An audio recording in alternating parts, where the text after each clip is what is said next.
नौकर भीमा को जब राजा के बुरे इरादे का पता चलता है कि दुष्ट राजा अपनी ही सगी पुत्री के बारे में बहुत ही गंदे विचार पाल रहा है, तो वो तेजी के साथ अपने घोड़े को विलासनगर की ओर दौड़ा देता है। पुराने समय में जब राजा महाराजाओं का विवाह होता था, तब लड़की का पिता अपनी बेटी को धन दहेज के साथ ही नौकर चाकर भी दिया करते थे। नौकर भीमा भी ठीक उसी तरह रानी प्रेमलता के साथ विलासपुर आया था, इसलिए वो हमेशा से ही रानी प्रेमलता के प्रति वफादार रहा था। जब उसे राजा के अनिष्ट इरादों का पता चला, तो वो कैसे भी करके रात होने से पहले राजकुमारी तारावती के पास पहुंचकर उसे इन सब बातों से अवगत करवाना चाहता था। वो तेजी के साथ विलासपुर की ओर बढ़ रहा था। इधर जब राजा मदनपाल के द्वारा भेजे गए संदेश की सूचना राजा धर्मपाल के पुत्र राजकुमार अभिमन्यु को लगी, तो वो बेचारा एकदम सन्न रह गया। राजकुमार की हालत ऐसी थी कि काटो तो खून नहीं, जैसे उसके शरीर में प्राण ही न हो। जब आज से 7-8 साल पहले उसका विवाह राजकुमारी तारावती के साथ हुआ था,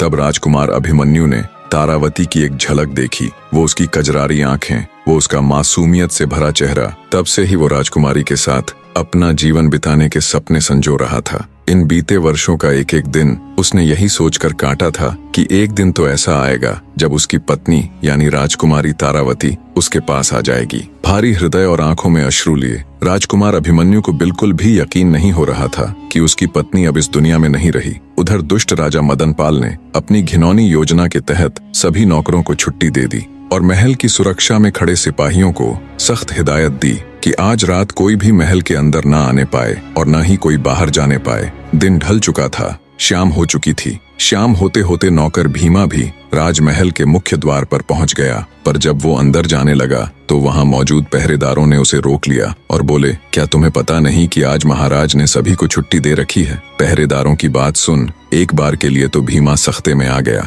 पर फिर बुद्धि से काम लेते हुए वो बोला, मुझे महाराज ने एक जरूरी संदेश देकर भेजा था और कहा था जब तुम वापस आओ तो घर जाने से पहले मुझे सूचित करना। मैं तो बस उन्हीं के आदेश का पालन कर रहा हूँ। भीमा की बात सुन पहरेदारों ने उसे महल के अंदर जाने दिया। भीमा आनन फानन में भागा तुरंत राजकुमारी तारावती के विश्राम गृह में गया। जब वो राजकुमारी के कक्ष में गया तो देखा राजकुमारी तारा गहरी सोच में बैठी हुई है। भीमा के कक्ष में आते ही राजकुमारी तारावती की तंद्रा टूट गई। एक नौकर को बिना इजाजत के अपने कमरे में देख वो सकपका गई। देखा तो उसकी माताजी यानी रानी प्रेमलता का वफादार नौकर भीमा सिर झुकाए खड़ा है। उसे देखते ही राजकुमारी तारावती क्रोधित हो चिल्लाने ही वाली थी कि भीमा हाथ जोड़कर बोला, ऐसे अचानक बिना इजाजत के आपके कक्ष में आने के लिए क्षमा करे राजकुमारी, पर बात ही कुछ ऐसी थी कि मुझे ऐसे आना पड़ा। भीमा की बात सुन राजकुमारी थोड़ी शांत हुई और बोली, बताइए काका, ऐसी क्या बात है?